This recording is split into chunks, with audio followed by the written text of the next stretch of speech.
So hey guys, welcome back. My name is Millie, and a lot of you on my channel, my subscribers, are sometimes asking me questions about my hair. You ask me questions about skincare and different things. If you ask me about something I like to talk about, I'll talk about it. Because on this channel is not about hair, it's not about makeup, but we also talk about many different things. So today's video, I'm going to talk about why your hair might be dry, and I'm not a hair expert. I think there's other ladies who focus on hair. There's some other ladies who have channels, YouTube channels that focus on hair, and if you want something deeper, you should go and look on those channels. But this is what I think, and this is what works for me. I think one of the reasons why my hair has been hard, where I always feel like no matter what I did, I could use the products, I could do everything people were saying, and my hair still felt very dry. I would moisturize the hair, next day the hair is dry, I would add on water, hair is dry, and then I keep on piling on more products and my hair was still dry. But I just realized, like I had some people, I'm gonna be looking at my phone, guys, people were talking about hard water. I think maybe some of my followers in Africa, you might not have that problem, but those ones in Europe, America, and other countries, well, they put a lot of things in water, I guess to clean it or something. There is minerals that can make your hair very hard, and I think it's calcium. I think if it's not the right word, I'll put it up there. But I think calcium deposit, can go on your hair and it can make it hard. So right now in our house, we actually installed a machine that removes this, because this is not just the hair, it's the skin. Actually, it also makes your skin very hard. It ruins, like you can see it on your plate, you can see it on your glasses. When you clean your glasses, there's always that white cast. That is what is also remaining in your hair when you wash your hair. So we have that machine installed. But before we moved to this house, what I was doing when I wash my hair, I would when I finish conditioning and all that, the last part, I would get some water that had boiled. I boil water and I let it sit for some time, because I think they say when you boil the water and let it sit for some time, like some of that calcium gets out. You can see it in the water boiler. Sometimes you can see there's like calcium deposit remaining. So I would use that, and I'll take a cup and then I'll pour in my hair, like the last thing I would do. Or sometimes I used to buy water, but that's very expensive. But I'll buy these big water bottles, and then I'll just use that, like a small bottle, and then I'll put in my hair, just like to remove the extra calcium. But not everybody can have a machine like I do. So I think that is an option, like boiled water. And if you live in, sometimes I even say to you, and maybe I should collect rainwater and just boil it and use that. You need to find some options to use if you think your water is hard. You can check the kettle you boil water. If you look in and you see some white stuff left, that is the calcium, and that's going to be in your water, in your hair. That's going to make your hair hard. I see these days even in Denmark. I never saw that before when I was going natural, but now I see there's a company advertising for this kind of filter. Yes, actually, by the way, guys, you can buy a filter. You don't have to have a whole machine for the whole house like we have here, but I know you can buy a filter you can put on your shower. Yes, you can buy a filter you can put on your shower. I don't know, I have never used that, but I think if you Google it, I'll try to see if I can find a link or something. But Google, guys, Google can answer a lot of questions. So that's what you can do. But I think, ladies in Africa, I don't think you have this kind of problem with the water. But I think us here in Europe, we have that problem. So that's what you can do. Find the ways to minimize having this in your hair. And another thing is the products you're using. You need to read on your products. I have always said I don't like glycerin, and I don't like aloe vera in my products. But these products can be good for you depending on where you are living. And these products also sometimes, especially glycerin, can be good for me, but it also depends on the weather. So sometimes I don't want to be thinking so much about the weather and where am I going to be. Glycerin is a humectant, guys. If you don't know what a humectant is, it's you should also Google it. But a humectant, it pulls moisture into pulls moisture in or pulls moisture out. For example, sometimes I would make my twist, you know, these days I wear my hair like this, but before I used to wear like twists. I make twists and then I'll have these beautiful curls in the house. But if the humidity was very high outside and I've dressed myself, I've done my makeup, I go outside and the humidity is so high, the products I put in my hair had humectant in. Then if I go outside, humectant will start pulling the moisture out of the air into my hair. And then all these beautiful curls will just like, you know, like shrink, you know, puff up, you know. It's like somebody has taken water and sprayed it on my hair. Out there, then my hair will be like wet. It will become like almost wet, you know. And I'll be so upset because I had all these beautiful curls. I was going out and then look at how my hair is looking. And the opposite is inside. Like here in Europe, like here in Denmark, during the winter time, the humidity inside is very low. So the humidity inside is very low. That's why we get dry skin. That's why we are like feel our eyes are dry and everything. And your hair is going to be also very dry because the air is dry inside. So if you put water in your hair, if you put moisture in your hair, the humectant is going to make sure like it's pulling out the moisture into the air. So because the air is dry, the air needs the water, so it's going to take the moisture from everything around you. You know, have you tried to put like during the winter time, I put a bowl of water in different areas in the house to keep the humidity up, you know, so the house is not so dry. So I put different bowls of water of water around the house, and you see this one, it goes down day by day. It goes down because the air is pulling this moisture and taking it. So it does the same thing with our hair. It takes the moisture out of our hair, and you end up during the winter time having really like crispy dry hair. So I avoid using glycerin when I can.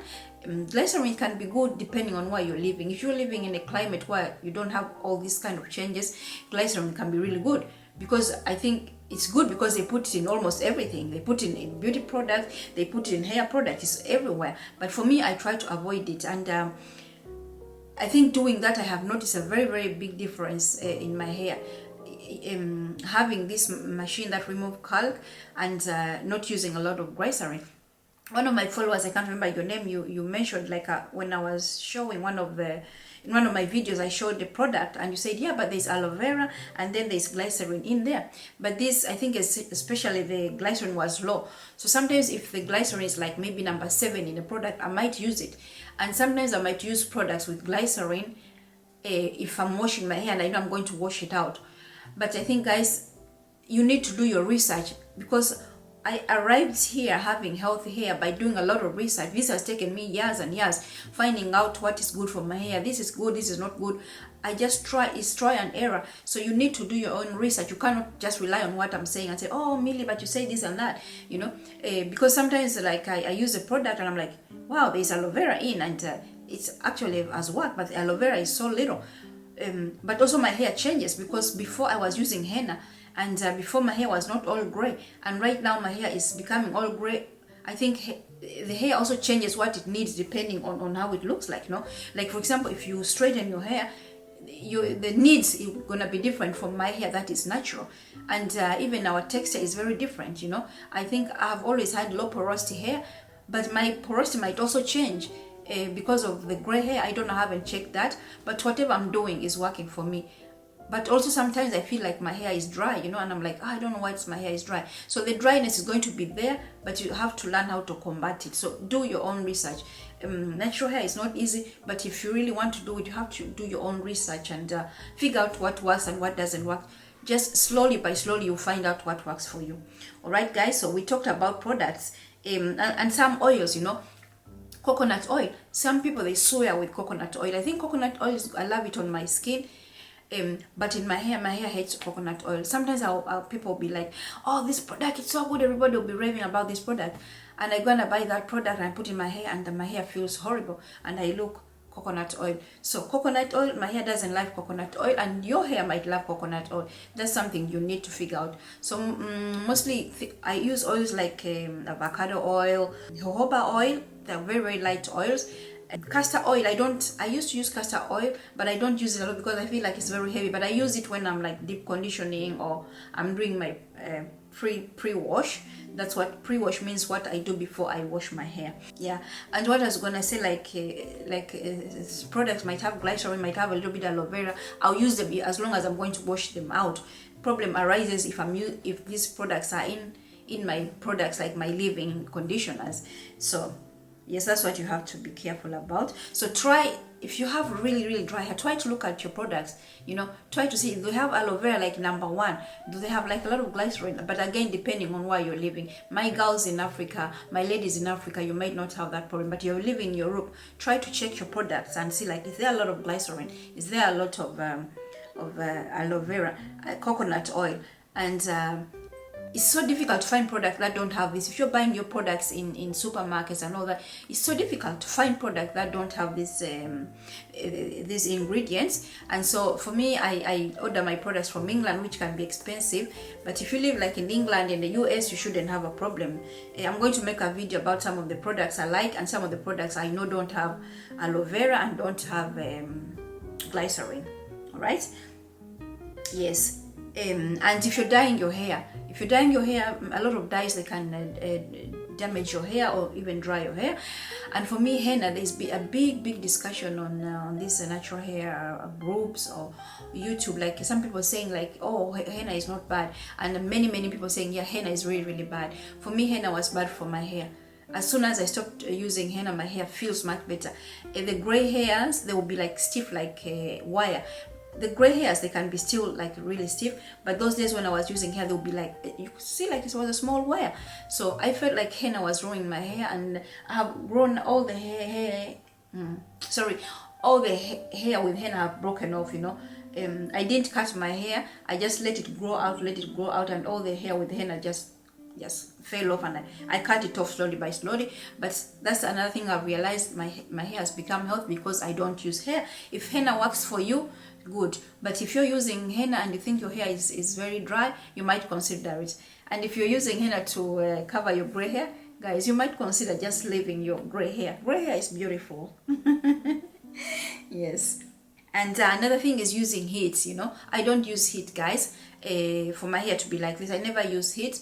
And for example, this morning I woke up and I knew I was going to film. I like to look fabulous for you guys. I don't look like this every day. My poor Yan doesn't see me like this every day. But I woke up this morning and I took up my hair from the braids, and I was like, I want to have a big hair. And what I did a Bantu twist. If you want me to make a tutorial about how I stretch my hair for it even to have movement, because sometimes our natural hair won't even have movement like this. So if you want me to do a video, I'll do a video and show you how I do my Bantu twist to get this like straightened big afro.